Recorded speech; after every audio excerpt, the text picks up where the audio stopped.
Hello everyone, I hope that each of you are doing well today. Today, Quienes Somos has the pleasure to speak with Nick McCarthy. Nick is the director of the National Military Cemetery here in Ottawa, and also Nick was a key player regarding the historic tribute given to the Latin American soldiers who fought and sacrificed their life in the First and Second World Wars. Welcome, Nick, to Quienes Somos. Thank you for making time in your busy agenda to join us today. Thank you to our followers, wherever they are at. But before, Nick, before you tell us a little bit more about this historic event that happens last year and the future of the Latin America Soldiers Committee, tell us a little bit more about yourself. So I'm Nick McCarthy. I'm the Director of Marketing, Communications, and Community Outreach for Beechwood Cemetery and the National Cemetery of Canada and the National Military Cemetery. I'm an Ottawa-born local, so my background's Irish and French. My wife and I have been together since we were 17 and 18. We have two wonderful daughters, and my full-time job is here at the cemetery as a marketing director. So you've been married for over 15 years, you said? Yes. Yes. So I'm assuming that it's like we said, the sweetheart. You guys met in high school or something? Yeah, we were both in high school when we met, but we worked at the same grocery store together. So there was just something about each other that we fell in love with, and for the majority of our adult life we've been together. So it's quite unique, I think. And I will say that, Nick, everything that you do or happen in your life is unique because you were a key player of the historic tribute that was given to the Latin American soldiers last October in 2022, which comes to my first question, Nick. Since you were a key player, right? You were a key player, so was Captain Ray Garcia Salas, because through his initiative and investigation and research for I don't know how many years, it came to your attention, and then you basically took over all that to make it happen. Why do you think, in your personal opinion, Nick, was important to pay this tribute to these Latin American soldiers? So the wonderful thing about hosting a new ceremony like the Latin American Remembrance Ceremony, it's a brand new ceremony, and why it was so important is it's a story that's never been told. So you have all these new Canadians, these immigrants, who come to Canada, become Canadian soldiers, and then fight and die overseas. So their only connection to the country was the uniform they wore. And for me, when Captain Ray brought this to my attention, we were talking at the time of building a monument, building something.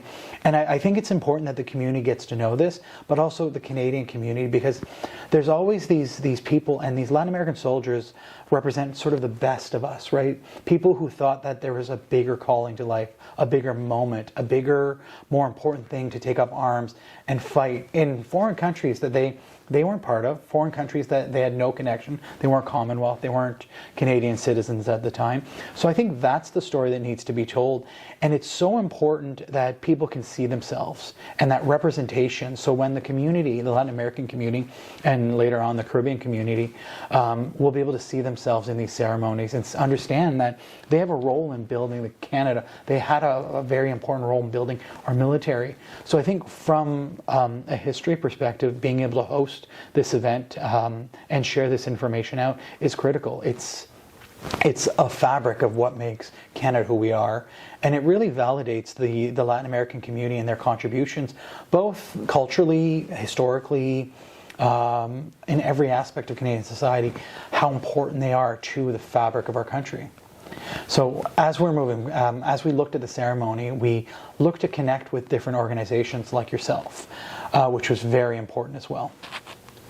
Of course, Nick, I agree with you 100% because it's amazing to know that nowadays, as we speak, a lot of people don't know about this historic event these Latin American soldiers did. I mean, I'm focusing in Latin American because I'm a Latin American, right? But I knew that there's other people that has also made a lot of sacrifices from other ethnicities, like the indigenous people, Irish people, French people, Canadian people, you know. Indian people from India, but right now my focus is Latin America because I'm Latin American, right, descendant too, and I didn't know about it. And I repeat it again, if it wasn't for the initiative that Captain Ray Garcia Salas took, all the hard work and all that information that was passed on to you, this would have been never happening. Now, another question that I have, what do you think that perhaps, when I ask you off camera, what do you think that it took over 100 years and the initiative of Captain Garcia Sala for this to happen?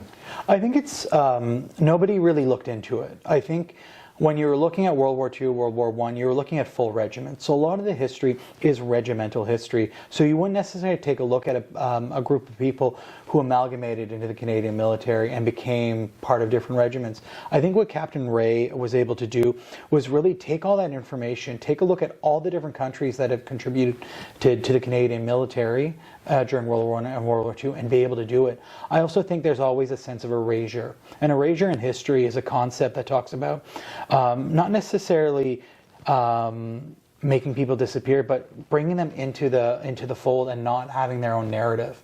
And I think for the first time in 100 years, the Latin American Committee is bringing that narrative to life and sharing it with people so that people can have a full understanding that the Canadian military has a lot of Latin American soldiers, Captain Ray being one of them, of course.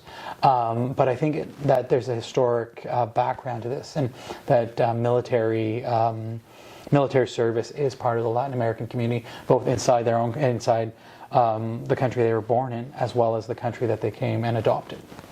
I see, Nick. Now, Nick, the historic event happened last year. Now, my last question will be, what is the future of the Latin American Soldiers Committee regarding the National Military Cemetery? So I think the next couple of years is we're going to see a lot of really interesting things happening with the Latin American Soldiers Committee. The first thing, we're April 2nd today, and in about 12 days we're going to be unveiling the first ever Latin American Remembrance Book. So it's all the research that we've undertaken, a bit of a story about what the ceremony was, who helped build it, who helped develop it, as well as a great introduction letter from the Mexican Embassy talking about the importance of these ceremonies. So we actually picked Pan Am Day, so Pan American Day, as our unveiling day, because we want to take that and and use Pan Am Day, April 14th, as a moment of celebration for North American and Southern American Committee. The next event is going to be expanding the Latin American Committee to include the Caribbean islands. So it'll be the Latin American Caribbean Community Soldiers Committee. And then finally, of course, we're going to have our yearly celebration here at the National Military Cemetery on October 15th, a Sunday this year, where we're going to celebrate and remember and commemorate the Latin American soldiers who have fallen and present any of the new research we have. Well, Nick, I'm very happy to hear that not even a year has gone by after the historic tribute given to the Latin American soldiers, and yet you already have a book ready about that regard. Yeah, so it'll be volume 1, so we're going to continue doing the research. It's a wonderful sort of overlook and presentation on what the history is right now, as we know, because as you know, we're still looking at the history, we're still looking to get more and more names, because we know that the contribution of Latin America is a lot more than what we have named out. But I think as a starting point, it allows people the full list of these soldiers, the full list of these soldiers who gave up so much, and it allows their families to look at and actually have a place to remember them.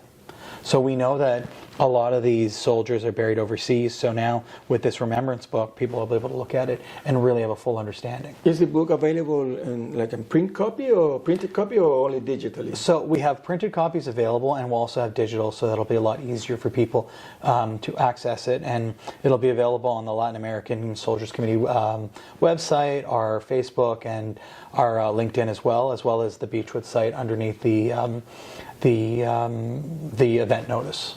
Now, you mentioned also that I guess it will be the second time that you will be celebrating this historic or heroic, I will say, courage event this year again, right? Yeah. October, what date? October 15th. October 15th.